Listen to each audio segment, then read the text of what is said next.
Have you ever looked at someone and thought, why do they see the world so differently from everyone else? Maybe it's that friend who always notices the tiniest detail no one else caught, or that quiet person in the room whose silence seems louder than words. Chances are, you've just encountered someone with the melancholic personality type. Now, here's the thing. Melancholics don't just think differently, they live differently. Their brains are wired to process the world in ways that often confuse, inspire, and sometimes frustrate the people around them.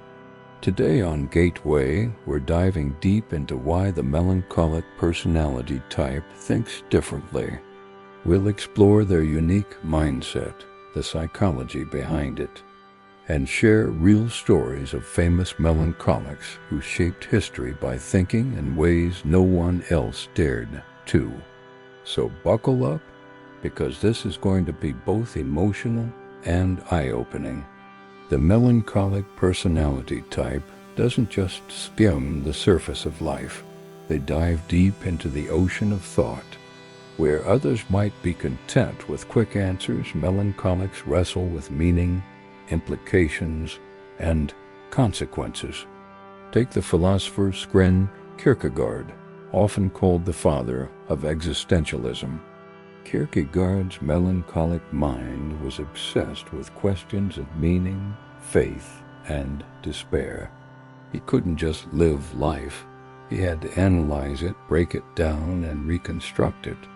His writings, deeply reflective and often somber, show the melancholic pattern of thought, not satisfied with what's obvious, but driven to dig until the truth is unearthed. For melancholics, thinking isn't just an activity, it's survival. They feel compelled to reflect because for them, life without reflection is empty. If you've ever wondered why the melancholic personality type is so intense, here's the answer: their pursuit of perfection. Michelangelo, the Renaissance genius, embodied this trait. When painting the Sistine Chapel, he spent years lying on scaffolding, straining his body and soul because he couldn't bear to do a good enough job. His melancholic brain demanded perfection. This mindset explains why melancholics are often misunderstood. While others say, "That's fine, let's move on," melancholics stay stuck, refining and rethinking. To them, perfection isn't optional, it's a duty. But this relentless pursuit also explains their brilliance. The reason we still marvel at Michelangelo's art centuries later is precisely because his melancholic mind refused to accept mediocrity. Another reason the melancholic personality type thinks differently is their emotional depth. They don't just think with their heads, they think with their hearts. Take Adele, the globally acclaimed singer. Her melancholic nature shines through in her music. Songs like Someone Like You or Hello aren't just tunes, they're emotional landscapes. Adele once confessed that she can't just write happy songs because she feels emotion so intensely that only the heavy, heart-piercing ballads capture her reality. That's the melancholic gift and burden. They think differently because every thought passes through layers of emotion. They don't just analyze facts, they interpret feelings, and those feelings color their entire worldview. Have you ever noticed how melancholics can pick up on things others miss? A slightly changed tone of voice, an unfinished sentence, a hidden meaning in a text. That's their detail-oriented brain at work. Albert Einstein, though often considered eccentric, carried strong melancholic traits. He once said, "It's not that I'm so smart, it's just that I stay with problems longer." That's the melancholic personality type in a nutshell. They notice details, they analyze deeply, and they refuse to give up until they've unraveled the mystery. This heightened sensitivity makes them unique thinkers.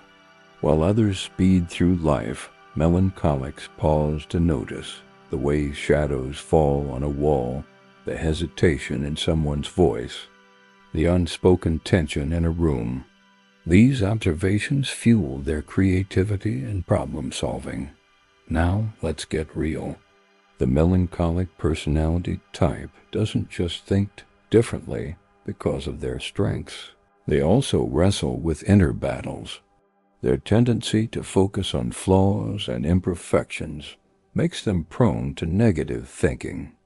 Abraham Lincoln is a prime example. Historians believe he struggled with what we now call clinical depression.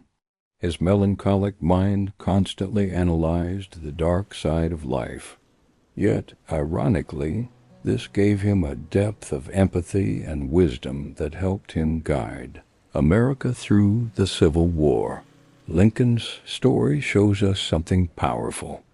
Melancholics don't think differently just because of their brilliance, but also because of their struggles. Their ability to see the pain of life while others ignore it gives them an unmatched perspective. When you meet someone with a melancholic personality type, you might notice they're not the loudest in the room. They're observers first, participants second. This doesn't mean they're antisocial. It means their brains process social interaction differently. J.K. Rowling, the author of Harry Potter, once admitted she's uncomfortable with fame and big crowds. Despite creating a universe loved worldwide, her melancholic tendencies often make her retreat into solitude. Her brain thrives in quiet reflection, not noisy chaos. That's the melancholic paradox.